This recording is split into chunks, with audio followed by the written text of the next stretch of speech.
The room is very neat and tidy. It's a large room, lots of woodworking, kind of the kind of room that you walk into and you're kind of taken back because of its size and just how impressive it is. And you are escorted in, you sit down, and just about the time you're sitting down in the room walks the person who's going to interview you for your job. And he reaches out or she reaches out their hands, they shake your hand, they introduce themselves and say welcome, and then they sit down around on the other side of a large desk from you. And it just so happens that through the course of this interview, they get to the point where they say, by the way, this job requires the ability to measure. Here's a piece of paper with these lines on it. Can you take this ruler and measure for me? Give me an accurate reading of what these line distances are. Oh, and right there, you can feel right in your stomach, you can feel kind of the nervousness starting. You can feel like that tension because you realize, oh, I had all this option for learning how to measure, and I never took advantage of it. Hey, this is Mr. Sorensen, and today I'm coming to you live from Toledo, Ohio. I know a lot of you are on vacation probably this summer at Mammoth or Pismo Beach or one of the fun places around California. I happen to be here in beautiful Toledo, Ohio, halfway across the country, or really most of the way across the country. And today, here in Toledo, Ohio, I want to talk to you about measuring, right? Measuring. So I came to Toledo with my family for our summer vacation, and my mother-in-law asked me to do a very important job for her, which was to install this mirror above the fireplace. This is a brand new house for her.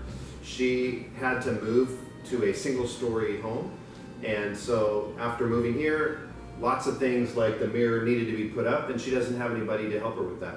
So she asked me if I would do it. And I thought it was interesting to note that here in the middle of vacation, I'm being called on to use the measuring skills I learned in my high school woodshop again, right? I know you've heard me talk about this a lot, that these measuring skills are used all the time, and so I thought I would give you an example of that.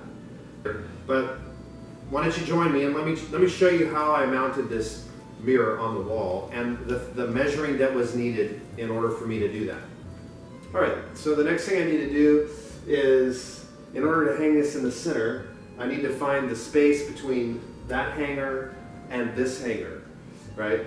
Sometimes a picture might have a wire that goes across, and so you can put your hook in the middle. But in this case, there's two separate hangers, and they are a certain distance apart, so I need to find out what that distance is. So again, I'm going to have to use my tape measure. 53.5.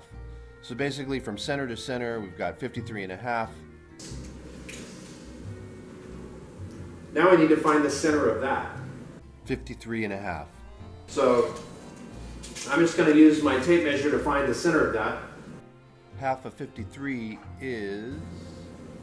Well, 27 would be 54. It's going to be 26.5. That's 53.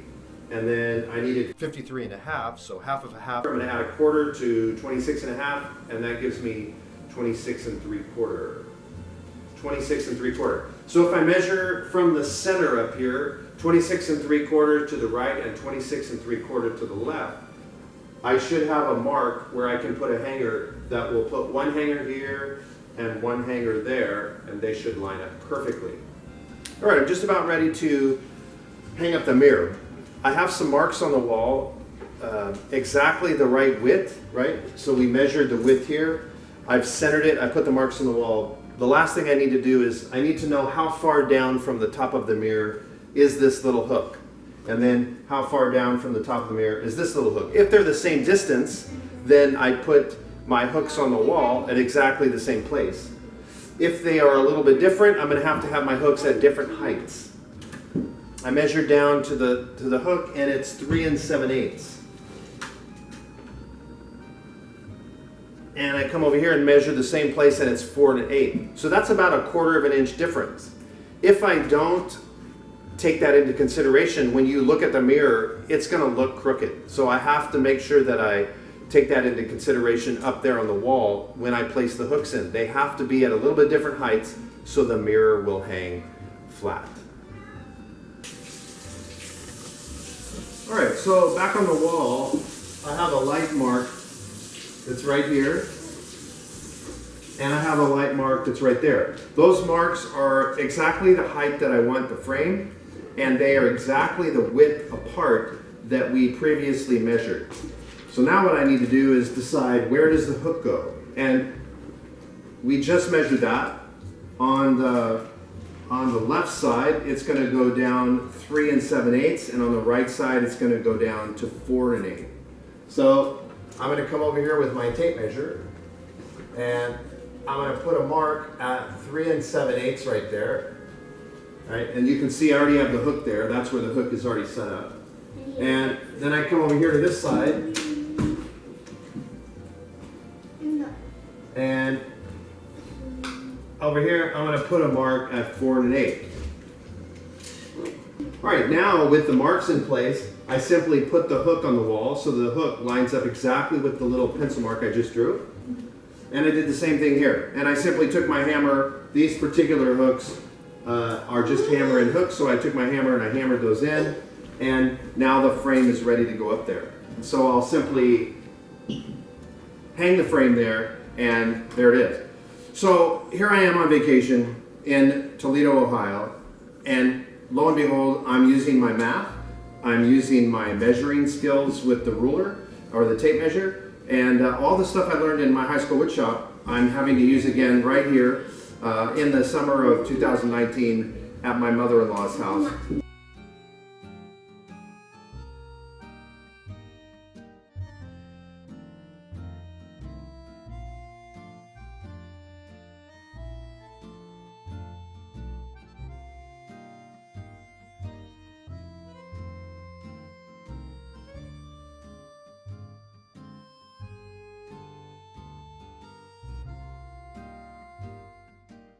This is a very simple process. All of us can do it.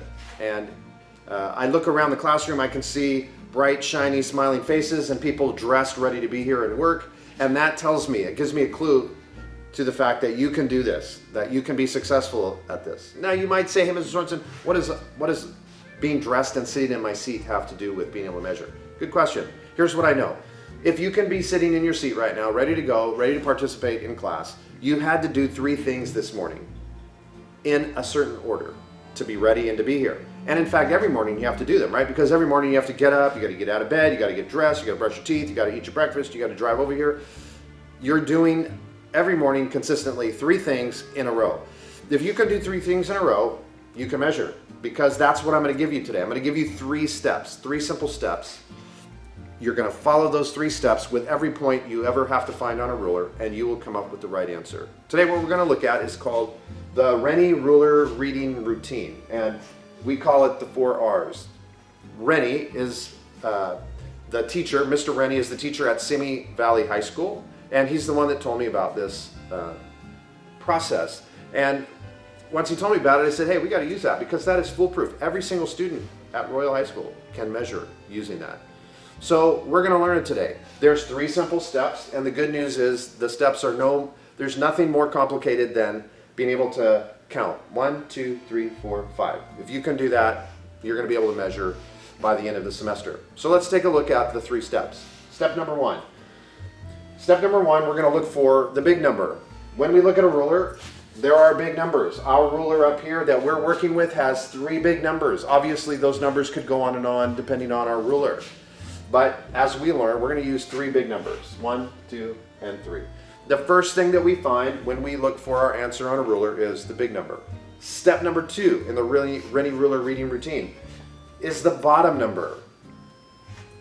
If we move past a big number, we're going to have a fraction. And so the second number we're going to look for is the bottom number of the fraction.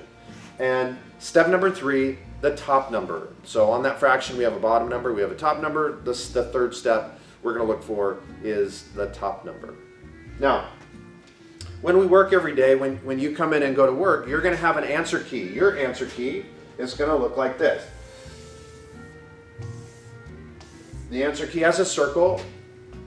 That's step number 1.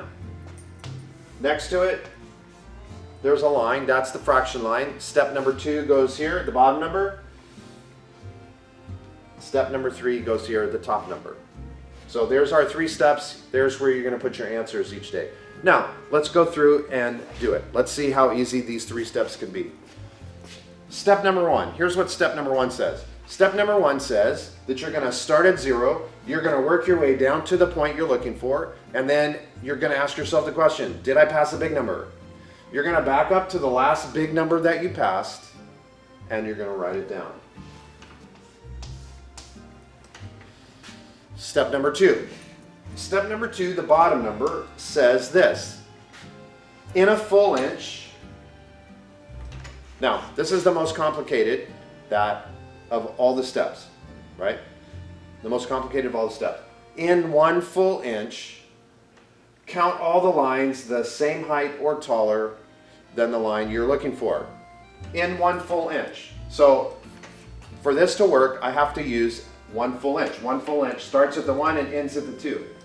1 full inch starts at the 2, ends at the 3. 1 full inch starts at the 0, ends at the 1. For this to be done correctly, for me to get the right number on the bottom, I have to count starting at the 1 and stopping at the 2. Starting at the 2, stopping at the 3. I have to start here and stop here using 1 full inch. So, step number 2. In 1 full inch, count all the lines that are the same height or taller than the line you are looking for. Now, for our practice and for learning this, you'll see something on the ruler that's been added, a red string. This red line, right, that red line has been added, and we're going to use it to remind us what is the height of the line that we're looking for. What is the height of the line that we're being asked to count? So, in this case, step number 2, in a full inch, count all the lines that are this tall or taller. Count all the lines that touch the red string or go above it. Now, what about the lines down here below the string? I don't count them. I will count them in a future problem, but on this particular problem, I only count the lines that touch the string. Anything that doesn't touch the string, I ignore. So, let's go back and do it. In a full inch, count all the lines that are the same height or taller than the line that I'm looking for. Count all the lines that touch the red string or go above it. So I come back here. 1, 2, 3, 4, 5, 6, 7, 8. 8 lines touch the red string or go above it. I write that down in step number 2, in the answer space for step number 2. Step number 3, the top number. Step number 3 says, go back, count those same lines that you just counted, the lines that touch the red string or go above it, except this time, when you get to the point that you're looking for, stop counting and write the number down. So I come back, here I go. 1, 2, 3. When I get to 3, I reach the point that I'm looking for. I write that down. So the answer for number 1 here that we're looking for is 1 3/8. 1 3/8. All right, let's use one more example. We've moved the red string to a new location, and let's go see if we can find the answer for this one using the 3 steps that we've been talking about. Step number 1, find a big number. I'm going to start at 0, work my way down to the point that I'm looking for, ask myself, did you pass a big number? I back up to the last big number, write that down. Step 2 says, in a full inch, in that space right there, count all the lines the same height or taller than the one that I'm looking for. Or count all the lines that touch the red string or go above it. So I come back here, 1, 2, 3, and 4 lines touch the red string or go above it. So I write that down. Step 3 says, I'm looking for the top number. Step 3 says, go back, count those same lines you just counted, but this time, when you get to the point you're looking for, stop. So I come back, 1, 2, 3, write that down, and there's the answer for my practice problem here that we're doing, 1 3/4. 1 3/4. All right, let's look at one last point on our ruler and see if our 3 steps will help us find the answer for this. So step number 1 to solve for this problem on the ruler would be start at 0, work your way down to the point that you're looking for, ask yourself if you passed a big number, back up to the last big number and write that down. Step 2 says, in a full inch, in that space right there, count all the lines the same height or taller than the line that you're looking for. So in this case, anything that touches the red string or goes above it, we would count. There's 1, 2, 3, 4, 5, 6, 7, 8, 9, 10, 11, 12, 13, 14, 15, 16 lines touch the red string or go above it. So I write that below the fraction line, step 2. And step 3 says, go back, count the same exact lines you just counted, but when you get to the point that you're looking for, stop counting and write it down. 1, 2, 3, 4, 5, 6, 7. I write it down, and the answer for the practice problem that we're looking for is 2 7/16. So we've looked at several examples of how this works. Very simple, very straightforward, and in fact, I really don't think there's very many people who can't do this and find success. Each day when you come into class, you're going to find in your workbook an answer sheet. You've got 5 problems that you're going to work on. There will be 5 problems like this hanging on the ruler. You're going to write your answer that you come up with for each one. After roll, I will come back and I'll simply walk through each of the problems just like I did right here, helping you see how I get the answer, making sure you got the answer right. And after a couple of weeks, in about 4 weeks, we'll take our quiz and we'll see how we're doing. The vast majority of students by quiz number 1 get 100%. They are fully able to now measure and find any point that I put up on the ruler. They can find the answer to using the 3 steps. Don't forget, on page 6 in your workbook, these 3 steps that I just told you are written there. The explanation that I gave you is written right on page 6, and you can use that for any quiz that you take. Anytime we do a measuring problem where you need it to measure, you're welcome to use that, even if it's the final exam or a test. You can use the 3 steps. That's not going to give you the answer, but it will show you how to find the answer like we did here, and I'm happy for you to know how to find the answer, right? So, good luck and happy measuring.